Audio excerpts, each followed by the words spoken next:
Sup mga boss? So today's video is gagawa tayo ng bleach tie-dye. Gamit lamang ang Sunrocks at isang pirasong t-shirt. So una, gagawa muna tayo ng sketch. Kaso hindi ko na video nyo ganina, nakapag-sketch na ako kanina. Sorry, di ko na videoan. So ito yung gamit natin, 50% na bleach, 50% na water. Then yung isa is yung purong bleach talaga siya para yung gagawin nating pinaka-lining niya. Sa gilid, pinakagilid. Tapos, ayan niya, ang gamit ko na dyan is yung walis tingting lang. Kung ano ko niya sa gilid, pinaka-lining niya, walis tingting lang. Para hindi ko malat, tsaka para walang lalagpas doon. Kasi mamaya pag kinulayan natin gitna, yung pinaka-loob, maganda kalalabasan. So, yun ang ginamit ko, walis tingting lang yan. Tsaka yung cotton buds. Actually, sa mga hindi pa nakakalam, isa pala akong tie-dye artist, printer na rin the same time.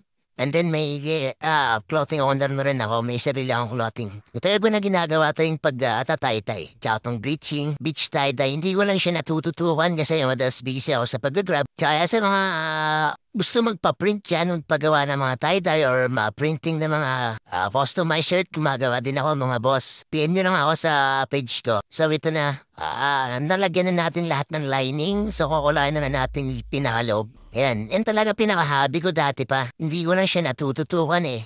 Actually, gusto ko talagang i-improve yan lahat. So, nakakulayan na natin yung loob. Sayang nga at di ko natututukan itong negosyo kong to.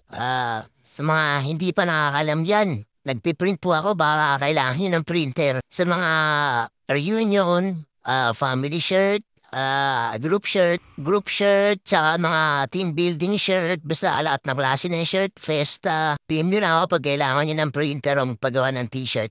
Kaya natin gawin yan. Gamit natin is yung DTF. So medyo klaro na siya. Kita-mita mo na yung lettering niya. Magbabasa mo siya ng tama. Skill yun. So shout out sa mga brother and sister ko yan. Kita na natin yung ganda niya. Kinalabasan niya. So, ganyan lang mga boss, mag-bleach, tie-dye.